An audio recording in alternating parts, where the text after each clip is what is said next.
La pandemia del nuevo coronavirus es un desafío a escala mundial, aunque las dinámicas que sigue en cada país y en cada sitio donde llega son muy distintas. Para discutir los impactos de esa crisis en diferentes países, a saber, México, Brasil, Argentina y Alemania, nos reunimos virtualmente, una investigadora principal y 3 investigadores principales del Centro Mesila. ¿Cómo están lidiando los gobiernos y las sociedades con la pandemia en cada uno de esos países? ¿Cómo influyen las desigualdades en esta crisis? Y cómo la pandemia pone de relieve o incluso refuerza esas desigualdades. ¿Y qué consecuencias futuras esa situación podrá traer a estos distintos países y a nivel global? Es de eso que vamos a hablar hoy en día. Bienvenidas y bienvenidos a la primera edición de los Diálogos Mesila.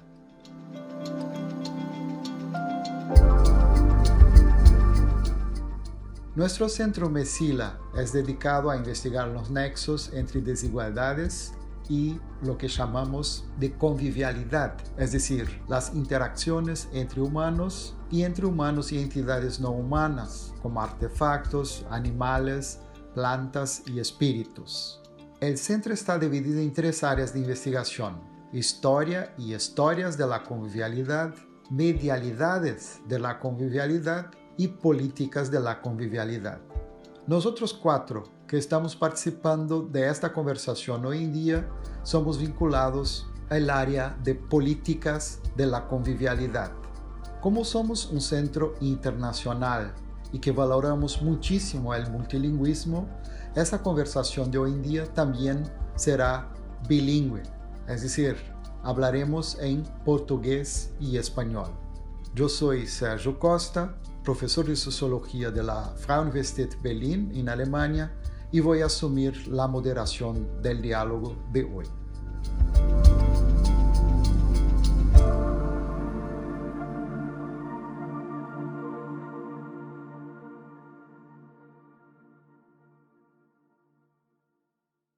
Nuestros compañeros y compañeras en esta charla de hoy en día son... Yo soy Laura Flamand, soy profesora investigadora del Colegio de México en la Ciudad de México, politóloga. Marcos Nobre, presidente do SEBRAP, professor de Filosofia Política da Unicamp. Juan Ignacio Piovani, profesor en el área de Sociología e investigador en la Universidad Nacional de La Plata, Argentina. Quisiera empezar con nuestra primera pregunta y quizás podríamos seguir siempre una orden más o menos geográfica, donde empieza Laura, después Marcos, Juan y al final yo. La primera pregunta sería precisamente buscar un panorama de cómo gobiernos y sociedades están lidiando con la pandemia en los 4 países, empezando por México. En México, el gobierno ha tomado una actitud bastante modesta en cuanto a no imponer medidas obligatorias, sino más bien ha montado una campaña de comunicación muy efectiva, exhortando a las personas a seguir ciertas medidas, sobre todo lo que tiene que ver con distanciamiento social, pero se hacen cumplir esas medidas de manera muy laxa. En realidad no hay ninguna penalización, ni está la policía ni el ejército pidiendo que la gente esté en sus casas. Esto ha despertado varias reacciones. Por un lado, hay una reacción muy favorable a los especialistas de la Secretaría de Salud, del Ministerio de Salud en México, que diariamente están haciendo una conferencia de prensa en la tarde para informar a la población sobre este tema. Sin embargo, si miramos los datos que, por ejemplo, Google ha hecho públicos sobre la movilidad de las personas ante esta crisis, México es de los países que menos ha reducido su movilidad. La ha reducido de manera muy sustantiva, pero la ha reducido mucho menos que otros países de la región incluso. Empezamos tarde las medidas de distanciamiento social. Tenemos un número muy bajo de pruebas diagnósticas del coronavirus. Por un lado, se piensa que tiene que ver con la disponibilidad de recursos, que simplemente el país no tiene suficientes recursos para hacer más pruebas. Por otra parte, dicen que es una estrategia muy, muy bien planeada de parte del Ministerio de Salud. El hecho es que pues, somos de los países también que tiene menos pruebas per cápita hasta el momento. Finalmente, ante la crisis económica que acompaña pues este alto a las actividades económicas sociales, la verdad es que el caso mexicano también no es muy halagüeño el panorama, a diferencia de Brasil, de Chile, de Perú, que están destinando un paquete de medidas bastante completo, cerca de 7% del PIB, datos del BID de la semana pasada. El programa en México, incluyendo gobiernos estatales, es menos del 1% del PIB. Entonces yo diría que tanto se está haciendo aparentemente un esfuerzo muy, muy completo de reconversión de hospitales, de preparación de personal, de contratación incluso de personal médico nuevo. Sin embargo, la semana pasada estuvo un puente de aviones con China trayendo insumos muy apremiantes, sobre todo equipos de seguridad personal para el personal médico. Entonces, parece que vamos un poco lentos y no tan bien organizados en el caso mexicano, ni en el frente salud, ni en el frente económico, y lamentablemente socialmente sigue habiendo algunos grupos que dicen que esto es un invento y que el coronavirus no existe. No caso brasileiro, a invenção de que o coronavírus não existe é do próprio presidente da República. A situação no Brasil caminha para o caos social, porque as medidas que foram mencionadas pela Laura são medidas que ainda não foram implementadas. Há muita discussão ainda sobre isso, simplesmente porque não há nenhum nível de coordenação federal para enfrentar a crise. E quando o governo federal brasileiro tenta se organizar, não o presidente, mas alguns ministros, o Congresso Nacional, o presidente da República, ele atrapalha a organização. Então nós estamos numa situação de descoordenação muito grave, em que estados e prefeituras estão tomando medidas que são as medidas necessárias, ao passo que o presidente da República ataca essas mesmas medidas de proteção, de distanciamento, de isolamento. A situação no Brasil é muito grave também porque as duas pernas desse processo, ou seja, você tem um lado que é um lado de distanciamento social, que é um lado de quarentena em alguns casos, e de outro lado você tem que ter medidas econômicas que sejam adequadas para socorrer as pessoas e para socorrer as empresas, para socorrer os negócios. Essas duas coisas não estão andando juntas. Então, essa descoordenação vai nos levar a um colapso do sistema de saúde antes do que poderia ser, antes que a gente consiga organizá-lo e, ao mesmo tempo, sem a contrapartida econômica necessária para sustentar. Então, é nesse sentido que eu falo de caos social.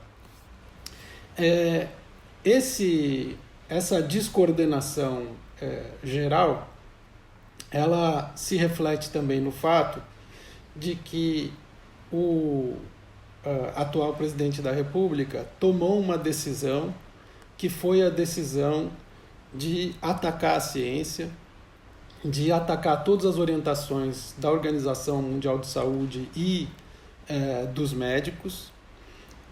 E essa atitude tomada precisa ser explicada. E o caso de Bolsonaro é um caso paradigmático, porque dos líderes autoritários que foram eleitos nos últimos 10 anos, ele é certamente o mais extremista, né? Aquele que diz que o grande modelo político para o Brasil é o representado pela ditadura militar de 1964. Então, só colocando a questão para a nossa conversa depois, do estado de descoordenação em que nós estamos. Nós não conseguimos testar as pessoas, nós não conseguimos insumos para os hospitais, e não nos preparamos para isso e não estamos nos preparando. Isto é uma situação muito grave, apesar da enorme mobilização da sociedade, que é uma coisa muito impressionante, como as pessoas estão tomando para si com toda a dificuldade as medidas que deveriam ter sido tomadas pelo governo, estão tomando para si. Para um centro como Messila, isso é muito importante enquanto objeto de pesquisa, porque vai ficar claro que a pandemia vai reforçar as desigualdades, que ela vai revelar desigualdades, vai reforçar desigualdades, ao mesmo tempo em que vai estabelecer formas novas de sociabilidade, muito claramente, que vem do fato de uma grande parte da sociedade ter aderido voluntariamente ao isolamento. En el caso de Argentina, la respuesta del gobierno y de las instituciones fue calificada por la representante local de la Organización Mundial de la Salud como rápida, contundente y adecuada. Esto le reportó al gobierno una muy importante suba en su imagen, tuvo una buena recepción por parte de la opinión pública e incluso de los medios de comunicación opositores. Estas medidas se inspiran en lo que el presidente llama priorizar la salud pública por sobre la economía y, en primer lugar, incluyeron un aislamiento social obligatorio que, con el objetivo de aplanar la progresión de la curva de contagios y darle tiempo al gobierno para reforzar el sistema sanitario y evitar que este se colapse, y por otro lado, implementar paquetes de ayuda social y económica. Por supuesto que con el paso del tiempo se empezaron a ver cada vez con mayor intensidad las dificultades que hay en la sociedad para cumplir con estas medidas, especialmente con el aislamiento social obligatorio. Sobre todo debido a la alta informalidad que hay en la economía argentina, como la de todos los países latinoamericanos, que hace que mucha gente pierda sus ingresos porque trabaja en situación precaria en establecimientos que no tienen capacidad de pago o que, aún teniendo capacidad de pago, pueden salirse con la suya y no pagar los salarios de los empleados. Y sobre todo porque hay una proporción importante de argentinas y argentinos que dependen de un ingreso que se consigue diariamente, a partir de changas o trabajos que son muy inestables. Y también hay una enorme dificultad para cumplir estas medidas si se tiene en cuenta el significativo déficit habitacional, el hacinamiento en el que viven muchas familias, que no permite que se queden en sus casas todo el tiempo. En muchos contextos, especialmente en los sectores populares, se empezó a hablar de aislamiento no individual o familiar, sino comunitario, porque es inevitable que muchas de las actividades cotidianas se desarrollen en la calle, en el barrio, y que las personas no puedan quedar confinadas en sus propias casas. Ahora bien, con el paso del tiempo, estas medidas del gobierno también empezaron a mostrar algunas grietas y algunas desinteligencias. El caso más notorio públicamente fue el de los jubilados, que en un momento tenían que cobrar sus ingresos. Hay un porcentaje importante que no está bancarizado, no dispone de tarjetas y acceso a los cajeros automáticos. Tuvieron que ir a cobrar a los establecimientos bancarios y se produjeron filas enormes en las que no se respetaron las distancias, y esto causó mucha alarma. Por otra parte, en los últimos días se empezó a surgir con más intensidad el debate en torno de la cuestión económica. El gobierno argentino ha sido elogiado por las medidas sanitarias, tiene un conjunto de asesores de primer nivel, conformado por epidemiólogos y epidemiólogas, virólogas, infectólogos, etcétera, que son entre los más importantes a nivel de la ciencia argentina y latinoamericana, pero han empezado a surgir, sobre todo de los medios de comunicación y en la opinión pública, voces críticas sobre un cierto descuido de la cuestión económica. Entonces, esta preocupación empezó a ganar fuerza en los últimos días y, evidentemente, ya se reportan muchos casos de problemas severos, especialmente en el sector de las pequeñas empresas, del comercio, del turismo, etcétera, y el gobierno todavía no ha logrado poner en marcha una ayuda muy consistente para estos sectores. A Alemanha, como sabem ustedes, está siendo considerado un caso bastante exitoso en la gestión de la pandemia. Las medidas de distanciamiento social están funcionando bastante bien, tiene un nivel bastante alto de aceptación por la población y el sistema de salud como un todo no colapsó, es decir, es capaz de recibir y atender adecuadamente a todos los enfermos y aún más tiene una gran capacidad de testes, es decir, un número grande de testes permite que personas eventualmente contagiadas, incluso sin síntomas, puedan ser identificadas muy prontamente y con eso se quebra la cadena de los próximos contagios. Eso explica en parte el relativo reducido número de muertes por la enfermedad.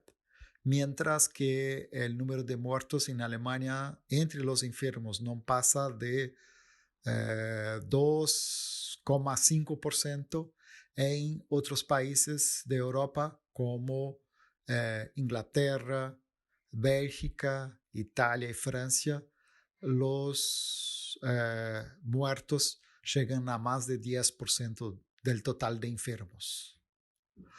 Políticamente, lo que está funcionando bastante bien es la coordinación entre el gobierno federal y los gobiernos estaduales. Las medidas son articuladas en todos los niveles, de suerte que hay una coherencia en la conducción de la crisis. Donde sí hay diferencias significativas es en las políticas hacia Europa. Ahí se puede decir que mientras los partidos de izquierda ven la pandemia como una suerte de teste para la Unión Europea, los partidos más a la derecha ven la pandemia como un problema marcadamente nacional y que más bien se deben dirigir los recursos nacionales para solucionar los problemas nacionales, mientras la izquierda defiende una solidaridad más enfática con relación a los vecinos europeos.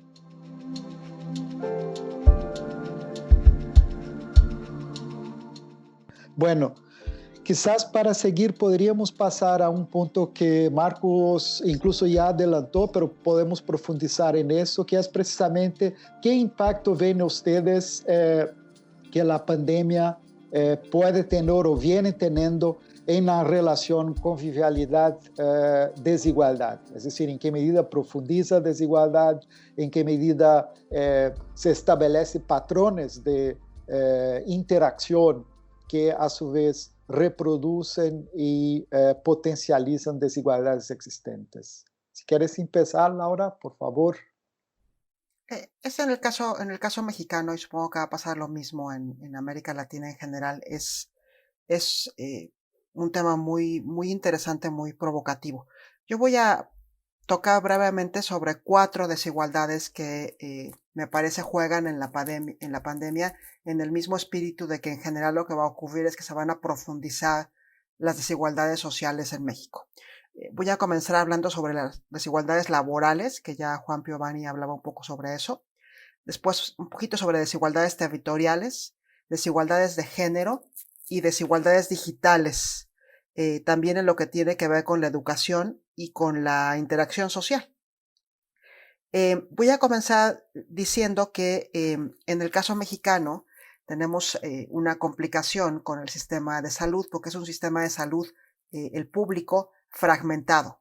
Es decir, además de que hay servicios públicos y privados, los servicios públicos están divididos entre, gruesamente, las personas que tienen seguridad social contributiva y las personas que no tienen seguridad social y que se atienden vía un instituto que se creó apenas en enero, el INSABI, el Instituto de Salud para el Bienestar. Ese instituto le compra servicios, pero esto todavía está diseñándose porque el instituto se creó en enero, a los servicios estatales de salud. Es decir, una persona que recibe sus servicios de salud o su cuidado sanitario de parte del sistema público se enfrenta primero a si tiene seguridad social o no, y si no tiene seguridad social, Hay otra desigualdad ahí, porque evidentemente el sistema de salud público de Nuevo León, un estado del norte muy rico, es mucho más competente y robusto que el sistema de salud de estados en el sur del país, en Guerrero, Oaxaca, Chiapas, gruesamente.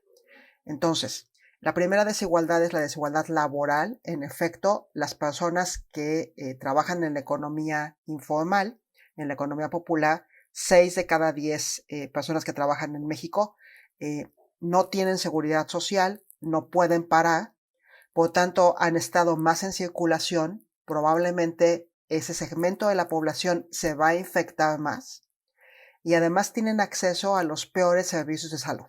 Entonces, esa es una primera desigualdad, la desigualdad laboral entrecruzada con la desigualdad territorial también, porque como mencionaba, los sistemas de salud públicos estatales varían mucho en recursos y capacidades. Después, brevemente, lo que tiene que ver con las desigualdades de género. La tasa de inserción laboral femenina en México es bastante baja. Las mujeres hacen mucho trabajo no remunerado, más o menos 15 horas más a la semana que los varones. Eso en la situación de confinamiento, desde luego, se complica y se exacerba porque están recluidos, a veces en las familias de bajos recursos y de recursos incluso intermedios, en espacios físicos estrechos, mínimos quizás, y se ha complicado mucho y ya comienza a haber quejas de violencia de género, mucho vinculado con los trabajos de cuidado, el cuidado a los enfermos, a los niños, a las niñas, a los adultos mayores y desde luego las labores domésticas. Entonces ya hay más protestas en la Comisión Nacional de Derechos Humanos, más denuncias por violencia de género. Finalmente, lo que tiene que ver con las desigualdades o las brechas digitales. Y ahí quisiera tocar 2 puntos. Uno tiene que ver con la educación en línea. Toda la educación, por lo menos desde la primaria, desde los 6 años, se ha movido en línea, pero ahí otra vez pues hay desigualdades brutales entre quienes tienen acceso a la educación privada, que usualmente usan plataformas como Zoom, Teams, en fin, y quienes están en el sector público, la mayor parte de la población, que no solamente tienen menos acceso a esta educación en línea, sino que en general tienen conexiones a Internet mucho menos efectivas, si es que las tienen, ¿no? Entonces ahí hay otra brecha importante en cuanto a la educación en línea y esto ocurre también en las universidades. Y finalmente, bueno, pues estas mismas plataformas, Skype, Zoom, Teams, una variedad de plataformas que están disponibles, también se están usando para interacciones sociales. Se usan para cenas, se usan para fiestas, se usan para festejar cumpleaños, en fin. Y otra vez, pues están disponibles para quien tiene buenas conexiones de Internet, generalmente en zonas urbanas, buenos equipos de cómputo, y esa es otra desigualdad muy aparente que estamos comenzando a ver también en el caso mexicano. No caso brasileiro, se repetem os problemas que já foram apontados pela Laura e também pelo Juan. Por aqui, o setor informal corresponde a 41% do mercado de trabalho. A taxa de desemprego já estava em 12%. Depois de muita discussão, houve um plano emergencial para sustentar os empregos, em que as empresas fazem, então, uma suspensão do contrato de trabalho e o governo completa na medida da faixa salarial até certo ponto, mas isso de fato não foi implementado até o momento. Está sendo implementado, mas não foi. E a razão para essa demora é muito simples, é porque a equipe econômica que foi criada pelo governo Bolsonaro é uma equipe ultraliberal, que é totalmente despreparada para uma situação em que políticas de tipo ultraliberalizante simplesmente não cabem, né? Então, convencer essa equipe econômica de que é necessário tomar medidas absolutamente heterodoxas para tempos heterodoxos tomou um tempo que foi precioso para o Brasil. Então, o que a gente viu foi uma quantidade muito grande de demissões. As empresas que não demitiram fizeram, grandes empresas, não é? Fizeram, inclusive, uma campanha para sustentar as pessoas no emprego, mesmo sem ajuda governamental. Então, no fundo, a sociedade brasileira que está sustentando as medidas racionais, as medidas que devem ser tomadas. Quer dizer, a sociedade brasileira que está se isolando, que está se confinando, as empresas que podem estão segurando os empregos. Houve um auxílio emergencial concedido pelo governo para trabalhadores informais, no valor de R$600. No caso das mulheres, de R$1.200, mas há dificuldades enormes para implementar isso, porque, para começar, a pessoa precisa ter um CPF cadastrado, né? Uma inscrição na Receita Federal. E muitas pessoas não têm isso. Então, tem uma corrida à Receita Federal para regularizar essa situação, que produz o quê? Aglomerações. Justamente o que deve ser evitado. E muita gente não está conseguindo receber o benefício. Então, é muita confusão, é uma falta de eficiência enorme, né? E os estados e municípios que estão tomando as medidas certas precisam de auxílio do governo federal, porque os estados e municípios não têm o poder de emitir dívida, ao contrário do governo federal. Então, eles estão aguardando esse auxílio. E, ao mesmo tempo, a equipe econômica está bloqueando o auxílio, o projeto que foi aprovado na Câmara dos Deputados. Então, nós temos uma situação em que nós não estamos fazendo nenhuma das duas coisas direito. Quer dizer, uma parte da sociedade está se isolando, mas não está recebendo auxílio, e o governo não está fazendo a parte econômica como deveria. Então, é uma situação muito, muito dramática que nós temos no Brasil, especialmente para os próximos 2 meses. Isso significa que todas essas desigualdades que foram apontadas pela Laura estão também acontecendo no Brasil, e que a sociedade está se organizando para isso, para tentar combater a pandemia com os recursos que tem. Então, nós temos o problema que já foi levantado pelo Juan e também pela Laura, das moradias. Então, nós temos moradias muito precárias, em que o distanciamento social é praticamente impossível, né?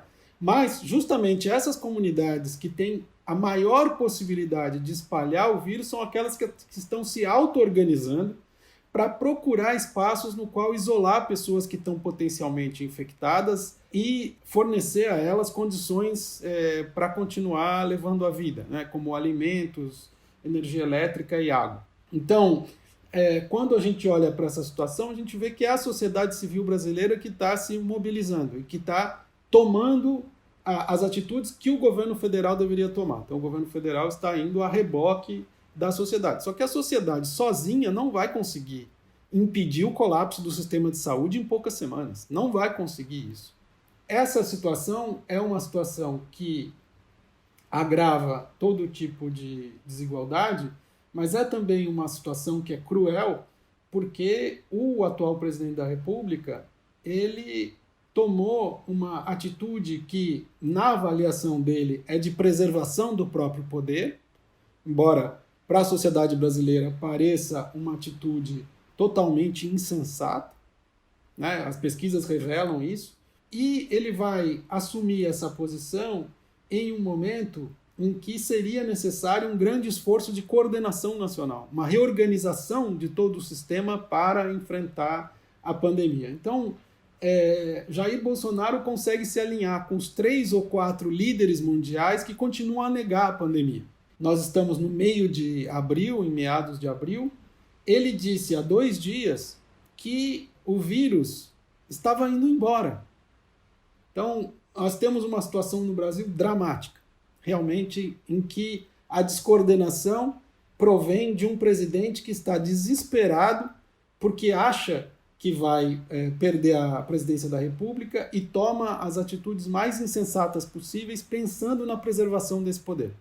En el caso argentino, también es evidente que la situación actual y las medidas de aislamiento social afectan la convivialidad, y yo diría que se han visto rápidamente situaciones contradictorias. Las de extrema solidaridad social, por un lado, y por otro lado, actitudes, por ejemplo, de estigmatización de hostigamiento, el caso del personal de salud en sus propios condominios, en sus propias áreas de residencia, o el caso de las fuerzas de seguridad, que por un lado son demandadas en ciertos sectores una mayor presencia policial por cuestiones de seguridad, pero al mismo tiempo se han registrado muchos casos de abuso en el uso de la fuerza.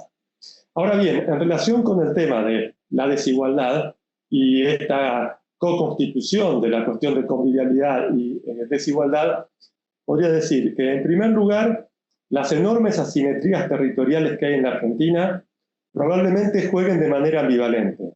Por un lado, es cierto que en las regiones más ricas hay mejores servicios de salud, más modernos, más complejos, pero al mismo tiempo también es cierto que esas regiones van a tener mayor concentración de los contagios, o por lo menos ahora es lo que se está verificando.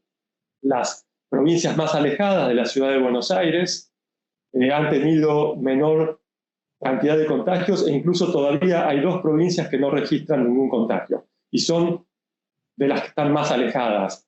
Son las más pobres, pero al mismo tiempo es probable que tengan que lidiar con menos demanda del sector salud. Siempre hablando de la ambivalencia, de cómo operan las desigualdades territoriales, está sí muy claro que las regiones más pobres tienen menor capacidad para que sus sistemas educativos se adapten a la modalidad virtual, porque cuentan con menos recursos de todo tipo y porque también son regiones en las que hay menor conectividad. Por otro lado, en sentido contrario opera la cuestión del espacio. ¿Por qué? Porque en las ciudades más ricas las personas tienden a vivir en espacios más chicos, en condominios, en edificios de propiedad horizontal. Hay mayor porcentaje de hogares unipersonales. Por ejemplo, la ciudad de Buenos Aires tiene más de 30% de hogares unipersonales, y también hay una alta participación de hogares en los que viven ancianos solos, y esto trae problemas específicos a la logística para poder implementar las medidas de aislamiento social y los apoyos estatales. Entonces diría que la cuestión de las desigualdades territoriales pueden tener una manifestación, un comportamiento en cierto sentido ambivalente. Ahora, sí son claras las desigualdades económicas y laborales, en el mismo sentido que lo plantearon Laura y Marcos. Está claro que los sectores más vulnerables que trabajan en el sector informal de la economía o que dependen del trabajo inestable que realizan día a día, se van a ver más afectadas porque tienen necesidad de salir, no cuentan con un ingreso seguro, no cuentan con un ingreso estable, que solamente puede garantizar por ahora el Estado y tal vez las grandes empresas, a pesar de que muchas de las grandes empresas ya han despedido personal, aunque el gobierno ha impuesto un decreto que prohíbe despedir personal por un cierto periodo de tiempo. También se van a intensificar probablemente las desigualdades en términos del acceso a la salud. Argentina tiene un sistema tripartito que está compuesto, por un lado, por la provisión de servicios estatales universales, por otro lado, las personas que en el trabajo registrado acceden a servicios médicos que brindan sus propios sindicatos, nosotros les llamamos obras sociales, y por otro lado hay un sector privado. Y ya sabemos, porque se han difundido las estadísticas, que el sector privado cuenta con aproximadamente 2/3 de las camas disponibles en los servicios de terapia intensiva. Entonces es probable que, si bien el gobierno en un primer momento intentó unificar el sistema de salud, el sector privado se opuso rápidamente, tiene capacidad de lobby, tiene mucho apoyo en la opinión pública, y por lo menos por ahora el sistema sanitario en Argentina sigue cindido en estos 3 niveles, a pesar de que hay intentos de coordinación que son importantes entre gobierno, sector privado y obras sociales, pero está este temor de que se manifiesten o se observen muchas desigualdades en el acceso a la salud. También está la cuestión de la desigualdad a nivel de las familias, y especialmente en relación con las cuestiones de género. Las familias no pueden enfrentar de la misma manera el aislamiento social. Ya se ha reportado un 25% de aumento en los casos de violencia de género. También hay estudios que han hecho las y los colegas de ciencias sociales de distintas instituciones de la Argentina que muestran el efecto de la sobrecarga de cuidados y de trabajo doméstico en las mujeres. y también la cuestión del espacio, ¿no? Cómo las familias pueden resolver el aislamiento social en función del espacio que disponen en sus casas, teniendo especial importancia el problema del hacinamiento, que no es un problema únicamente de los sectores populares, sino que en este contexto también se observa en ciertos ámbitos urbanos en que familias viven en departamentos de 30, 40 o 50 metros cuadrados, que cuando las personas tienen muchas actividades al día extradomésticas, opera de manera distinta que cuando tiene que estar toda la familia durante todo el día en ese espacio habitacional. Y finalmente podríamos también retomar lo que planteó Laura sobre las brechas digitales. En Argentina son muy intensas, están asociadas a la cuestión de clases sociales y a la cuestión territorial, y obviamente esto incide en poder desplegar una serie de actividades vinculadas al, podríamos decir, aislamiento dentro de los propios hogares. Las personas que tienen conectividad tienen formas de, por ejemplo, mantenerse activas con propuestas de actividad física, de yoga y demás, que se han vuelto muy populares en los últimos días, propuestas de, por ejemplo, tener actividades educativas y culturales para los niños, que no tienen las personas que no tienen conectividad, o que no tienen conectividad, o que no tienen el hardware, que no tienen las computadoras, o que tienen que compartir. Hay muchos casos reportados de familias que tienen que compartir un único dispositivo para la tarea escolar, para todas las otras actividades que exigen pagar los servicios, los trámites bancarios y todas las actividades que exigen conectividad. En este sentido, retomando con la pregunta anterior, diría que una de las críticas que se ha hecho al gobierno es que, si bien las medidas han sido valoradas positivamente, son medidas que miran muy a la clase media, a personas que tienen los recursos, especialmente de conectividad y económicos, para poder afrontar las situaciones del aislamiento. Entonces está claro que todas estas situaciones y las políticas es muy probable que intensifiquen las situaciones de desigualdad, que son situaciones preexistentes y estructurales. Bueno, para el caso de Alemania, como saben ustedes, es decir, tiene un estado benefactor o de bienestar bastante más desarrollado que los otros 3 países. Pero aún así, algunos de los mecanismos de reproducción de desigualdades que ustedes comentan para los 3 países se puede verificar también aquí, sobre todo en el campo laboral, en el campo de género, el tema también del espacio de los cuales las familias disponen en ese periodo de confinamiento, que son naturalmente muy distintos.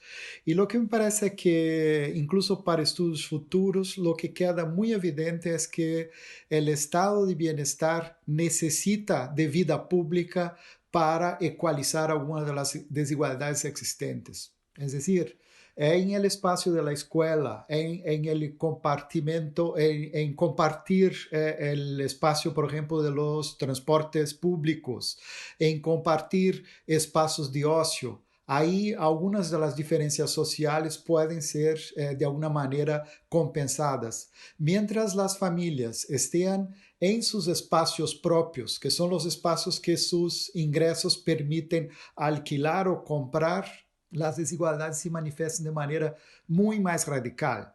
En la medida, para poner en términos muy concretos, y eso está siendo bastante discutido aquí en Alemania en esos tiempos, en la medida que los niños no van a una guardería o a la escuela y van a hacer la tarea escolar con sus madres y padres, que son por su vez no menos escolarizados que otros padres que disponen de mejores accesos a Internet, de mejores bibliotecas en sus propias casas, etcétera, etcétera. Ahí hay un momento muy fuerte de reproducción de la desigualdad, y cada semana de cuarentena es una semana más donde esas desigualdades están siendo reproducidas.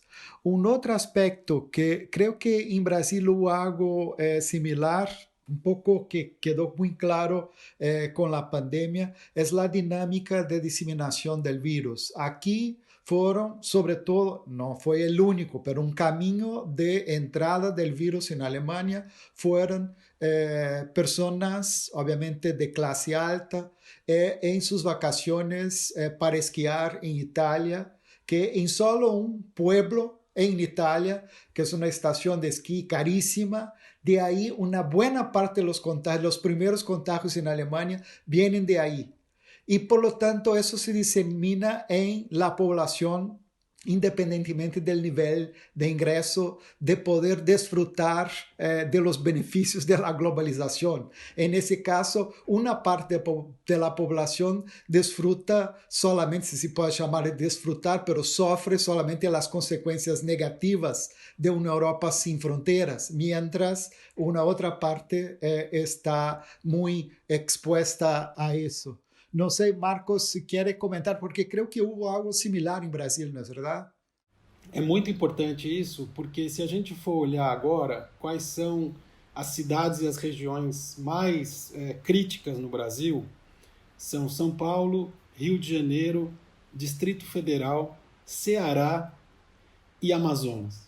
Então, nós vemos o quê? Uma conjunção entre cidades que são cidades muito conectadas em termos de transporte e cidades com diferentes níveis de capacidade de resposta do sistema de saúde. Então, começa a pandemia como uma coisa de um turismo de alta renda e quando atinge as cidades, ele vai se espalhar o vírus de maneira muito mais brutal nas comunidades mais desprotegidas.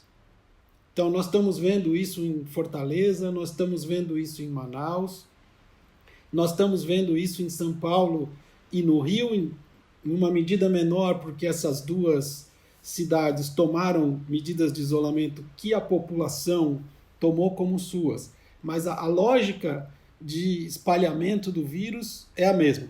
Quer dizer, você tem primeiro uma classe privilegiada que traz o vírus e depois um espalhamento que atinge muito mais as pessoas desprovidas e aumenta as desigualdades. Então nós temos que negros no Brasil são atingidos de maneira muito mais brutal do que as outras populações, a violência doméstica subiu enormemente contra as mulheres. Então nós temos uma situação realmente em que o padrão alemão, vamos dizer, se repete aqui, mas com esse efeito de potencializar desigualdades num país já extremamente desigual. La misma situación en Argentina es que estudios sociales que se hicieron al principio de las medidas de aislamiento para tratar de captar un poco sus consecuencias, una cuestión interesante es que en las entrevistas que se hacían obviamente por WhatsApp o por teléfono con referentes sociales locales, se detectó que en los sectores populares había una idea de que ellos estaban en cierto sentido protegidos inicialmente del contagio porque era una enfermedad de los ricos. Era una enfermedad que habían traído los ricos que se van a Europa y que por lo tanto a ellos no les iba a afectar. Obviamente esto fue una consideración inicial, pero desde el punto de vista, entre comillas, si se quiere, más objetivo, la situación esperable es un poco la que señalaban para el caso alemán y el caso brasilero, que esto termine teniendo consecuencias mucho más negativas para la población de sectores populares por todas las razones que se han dicho y que están ancladas en las profundas desigualdades estructurales de nuestros países.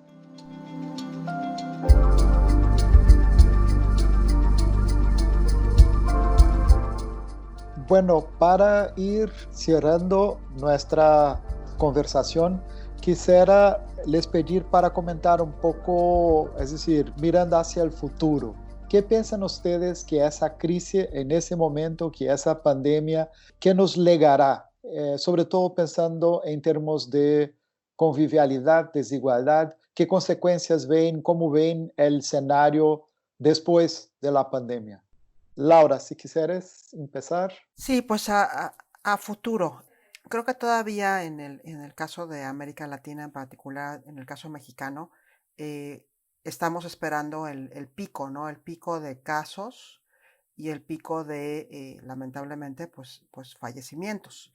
Entonces, todavía creo que es temprano para comenzar a pensar en los efectos sociales y económicos de la crisis. Ya hay algunos estimados, dado que en México se han hecho pocas pruebas, se han hecho algunas proyecciones y compartimos una frontera, como saben, muy amplia con Estados Unidos. Parece que el pico en México será la última semana de mayo, el pico en el número de casos, y poco después, las 2 semanas siguientes, en el número de muertes. Evidentemente, ningún sistema de salud estaba preparado para esta crisis, pero sí es cierto, en el caso mexicano, que estamos pagando décadas de un gasto en salud muy bajo. Solo para darles un dato, México gasta en total en este momento 5.8% del PIB en salud, gasto público y privado, mientras que el promedio de los países de la OECD es 9%. Los recursos humanos en salud en México son igual muy bajos. Personal de enfermería, el promedio de la OECD triplica el caso mexicano. Entonces creo que pagaremos, en el caso mexicano, las consecuencias de no haber invertido a tiempo y haber descuidado el sistema de salud, que les reitero es un sistema fragmentado, lo cual complica aún más las cosas. Creo también que el tema de la crisis económica es gravísimo. Igualmente el BID calcula para el caso mexicano que en este año vamos a tener un decrecimiento de 6.6% del PIB, que es brutal. Ya se compara la recesión mundial a la que hubo en los años 30. Y en términos económicos, por tanto, como ya se ha mencionado, pues las desigualdades se van a profundizar de forma muy intensa, ¿no?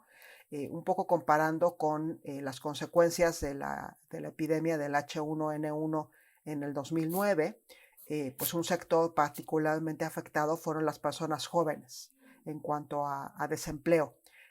Hay quien es un poquito más optimista y dice que seguirá habiendo empleos para los jóvenes, para las personas jóvenes, pero que serán empleos precarios. Ese es otro tema que también en el caso mexicano vamos a pagar nuestro descuido en eso. Hemos permitido que el trabajo se precarice. No solamente son los trabajadores de las calles quienes integran la economía informal, sino que hay trabajadores informales que no tienen seguridad social, que tienen bajos salarios, que incluso no tienen contratos en la economía formal. Y eso, pues las consecuencias obvias son que en este contexto pues son personas muy desprotegidas. Eu vou seguir o roteiro da Laura, também vou me limitar a tentar encontrar tendências para o sistema político, simplesmente, porque eu acho que de maneira mais ampla é mais difícil. A primeira coisa, nós estamos em meados de abril, as projeções variam muito e são muito conflitantes, mas tudo indica que no final de abril nós teremos já a possibilidade de saber se o Brasil vai seguir um padrão que é conhecido como padrão chinês ou com o padrão italiano. Então, ou nós furamos a curva no final de abril e vamos para a Itália, ou nós achatamos a curva e vamos na direção da China. Um resultado importante dessa crise é que nós estamos numa situação em que nós estamos já no ano 12 do regime de desigualdade neoliberal, da crise desse regime, sem que o capitalismo tenha encontrado ainda uma solução para isso. E, muito provavelmente, vai ser o resultado dessa crise que vai dar algum rumo. Então, é muito importante a gente pensar o que nós estamos fazendo neste momento, porque o que a gente fizer nesse momento vai se refletir adiante. No caso brasileiro, nós temos um grande orgulho nacional, que é o Sistema Único de Saúde, o SUS, que foi criado pela Constituição de 1988 e que tinha sido muito maltratado nas últimas décadas, por ser ineficiente, por não ser bom o suficiente. E nesse momento é que a gente vê que ter um sistema universal de saúde faz uma diferença muito grande. E que esse sistema provavelmente vai sair fortalecido da crise no sentido de que vai se ter clareza de que é preciso investir mais nesse sistema. Mas existe a base dele para se começar. Isso vem juntamente com uma nova base social de apoio à ciência, né? Que estava sendo atacada de maneira brutal na última década e que agora parece que retoma um lugar importante. Nós vamos ter que pensar como ela vai fazer isso, mas isso é uma mudança significativa. O fato das desigualdades aparecerem de uma maneira tão evidente vai obrigar algum tipo de acordo, algum tipo de reorganização em que as desigualdades estejam em primeiro plano. O que está em segundo plano nessa crise, que é muito grave, é a questão ambiental, que vai ter que ser colocada no centro, né? A quantidade de lixo, dificuldade de dificuldades que nós vamos produzir do ponto de vista ambiental é muito grande, mesmo se as cidades agora vão diminuir o seu grau de poluição, uma série de outros efeitos que a gente ainda não sabe medir. E também a impressão que dá é que, do ponto de vista da solidariedade na sociedade, nós temos exemplos muito importantes do que é possível fazer, né, em termos de solidariedade. Isso, vamos dizer, em termos desse esquema mais geral, do qual, como a Laura ressaltou, a economia é central, né? As previsões variam muito, mas ninguém diz que o Brasil vai ter um recuo no PIB de menos de 3%, né? Alguma coisa entre 3% e 6%. Todas as previsões hoje são difíceis, mas é mais ou menos isso com que as pessoas estão trabalhando. Do ponto de vista político, o que eu acho que a gente pode esperar é um presidente da República que vai estar agora permanentemente acuado e que vai ter a sua base de apoio sensivelmente reduzida na sociedade. Isso eu acho que é alguma coisa que a gente pode prever a partir do que a gente tem hoje e que, portanto, vai se tornar um tema muito, muito relevante no Brasil, a questão do impeachment de Jair Bolsonaro. E essa questão vai ser a questão central. Quer dizer, se for um impeachment no qual tenha uma repactuação da democracia brasileira, nós podemos esperar uma democracia com outra qualidade, com outras características, e não a crise permanente que nós vemos no Brasil desde junho de 2013 e que, no final das contas, levou à própria eleição do Bolsonaro. En el caso argentino, coincidiendo con lo que apuntaba Laura, también es pronto para establecer predicciones muy certeras. Pero sí hay algunos elementos para pensar en el futuro cercano, a pesar de que todavía estamos en el durante de la pandemia. Desde el punto de vista epidemiológico, se han hecho ya algunas estimaciones. Circuló un informe muy completo del doctor Lifshitz, que es un experto muy reconocido de Argentina en cuestiones epidemiológicas. Al igual que en el caso de México o Brasil, el pico todavía no llegó, se espera para fines de mayo o incluso junio por el efecto fuerte que tuvo en Argentina el aplanamiento de la curva de contagios. Pero este estudio estima que Argentina puede llegar a tener aproximadamente 5.000 muertes, pero al mismo tiempo calcula que las medidas de aislamiento social lograron evitar entre 30 y 40.000 muertes. Obviamente que estos son estimaciones epidemiológicas que van cambiando con bastante rapidez. Esta es la que se hizo hace aproximadamente un par de días y la que circuló por distintos ámbitos. Por otro lado, está claro que la pandemia va a tener fuertes consecuencias económicas. Está prevista una caída del Producto Bruto Interno, en el caso argentino se ha calculado en torno al 5%, va a haber un aumento de la pobreza. El presidente, en una entrevista con un medio de comunicación, dijo que a él no le importaba tener 10% más de pobreza si salvaba 100.000 vidas, pero bueno, esta cifra de 10% más de pobreza tal vez sea un poco optimista y conservadora. Nosotros ya estamos con 36% de incidencia de la pobreza, y por lo tanto no sería disparatado pensar que en los meses siguientes al pico de la pandemia la pobreza supere el 50% o se acerque a esa cifra. Y también seguramente tendremos un aumento de la desocupación. Hay quienes hablan incluso de una aceleración de la inflación. Ya estamos viendo, por cuestiones especulativas o problemas de logística, por lo que sea, aumento de los precios que se reportan constantemente, de los alimentos, de los insumos médicos y demás, y hay una preocupación en torno de cómo podría actuar la cuestión inflacionaria después del pico de la pandemia. Y finalmente está esta cuestión que señaló Marcos, que tiene que ver con impactos ambientales. y con la relación entre hombre y naturaleza, hombre y mujer y naturaleza. Efectivamente, hay mucha discusión actualmente en los medios y en las redes sociales acerca del impacto que tiene la actividad humana en el medio ambiente. Es probable que en la opinión pública crezca la conciencia de este impacto.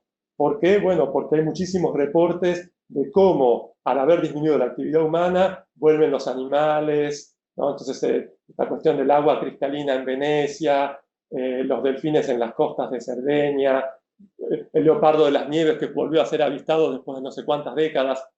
A pesar de que hay una romantización a veces de esto, también es cierto que circula con mucha fuerza en las redes un cierto consenso acerca del impacto que tiene la actividad humana en la naturaleza. Pero en el caso de los países latinoamericanos, y esto independientemente del signo político, ya sean de izquierda o de derecha, lo que vemos en la actualidad es que los proyectos de desarrollo están muy vinculados a actividades extractivas, le dan una fuerte centralidad a las actividades extractivas, desde el agronegocio a la megaminería. Lo vemos evidentemente en México con los proyectos centrales de López Obrador, lo vemos en Brasil con la expansión de la frontera agrícola hacia la selva amazónica, y lo vemos también en Argentina en los dos sentidos, la expansión de la actividad minera, la explotación gasífera y petrolera, y también la frontera sojera y la intensificación de la actividad vinculada al agronegocio. Por lo tanto, yo creo que más allá de esta mayor conciencia en el ámbito de la opinión pública sobre los efectos de la actividad humana en el medio ambiente, es probable que ante la situación de crisis económica en la que se encuentran nuestros países, y un poco siguiendo la línea de los proyectos de desarrollo que han impulsado nuestros gobiernos, esto no solamente se atenúe, sino que se agrave, es decir, que haya una intensificación de las actividades que tienen alto impacto socioambiental negativo. Y por otro lado, esta cuestión de las previsiones que se hacen, vinculada en parte a esto, pero a nivel de la economía global, de una vuelta a los modelos keynesianos, con mayor distribución de la riqueza, con mayor intensidad de las políticas sociales y una reorganización del estado de bienestar, que lo abogan incluso a voces como la del Financial Times, es menos probable que esto pueda hacerse en los países de América Latina, porque obviamente para esto hacen falta recursos que nosotros no vamos a tener en el corto plazo, especialmente un país como Argentina, que está fuertemente endeudado, que viene ya de varios semestres de caída en la actividad económica, en la actividad industrial, que está cayendo la recaudación fiscal aproximadamente el 30% en el último mes. Entonces, es difícil pensar con qué recursos un gobierno como el argentino va a poder implementar las medidas que tienen que ver con economías de la transición energética hacia las energías limpias o de una fuerte expansión del estado de bienestar.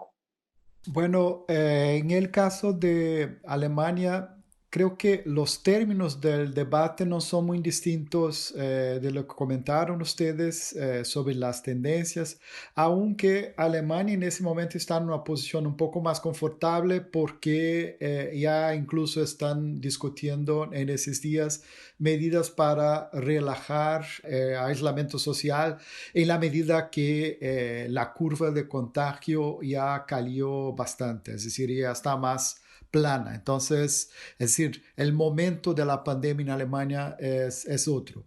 Pero en términos del debate más general, ¿qué pasará después de esa crisis? Es decir, las discusiones son muy contradictorias. Mientras críticos del capitalismo neoliberal acelerado ven en la pandemia una suerte de demostración de que ese modelo no funciona y que por lo tanto la sociedad va a se dar cuenta y las cosas van a cambiar.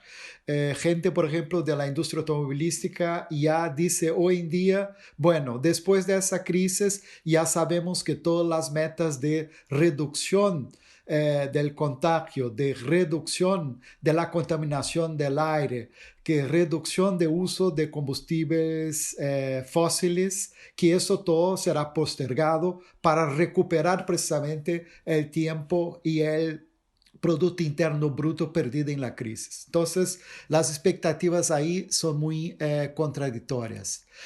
Lo que pienso que es seguro, y eso ya estamos observando, es una Piketty enseñó que, es decir, guerras pueden llevar a una redistribución de riqueza.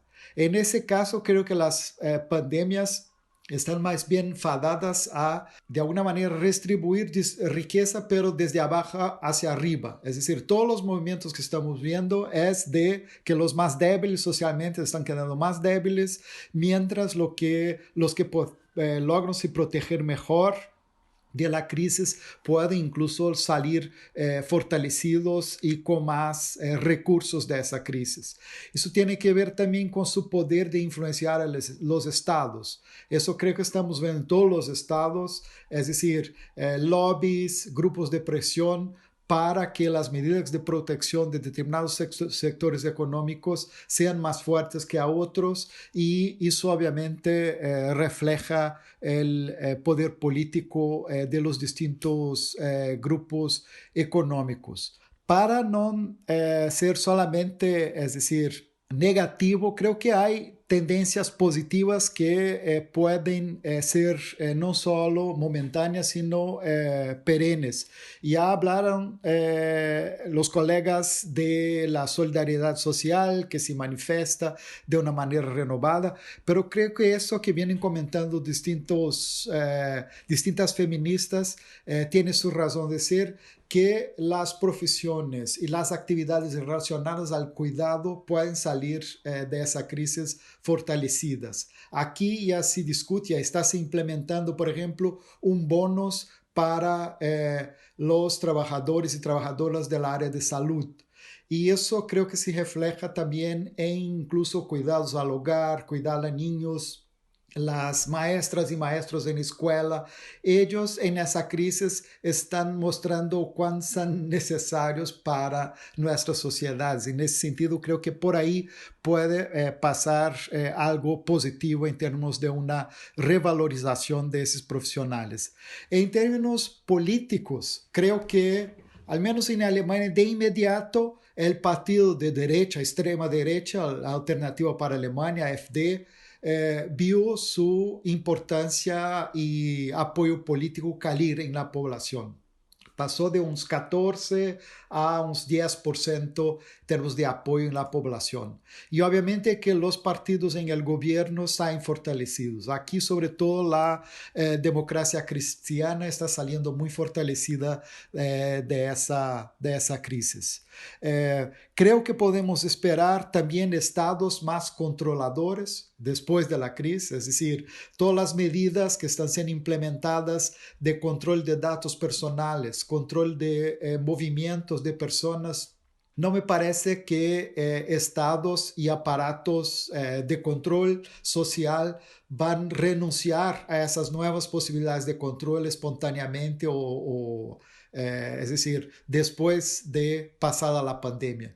Me parece que ese tipo de nuevas formas de control vinieron para quedarse. Por último, y eso hay mucha gente ya comentando, me parece que en términos geopolíticos el crecimiento, sobre todo de China, de la importancia de China en la coyuntura, en las relaciones de poder mundiales, seguramente, es decir, va a ser muy valorada, va a subir mucho en el periodo después de la crisis. Si China va efectivamente comandar, liderar el proceso de reconstrucción post-pandemia, eso es discutible, pero que China sale legitimada y fortalecida de la crisis, creo que eso no hay dudas.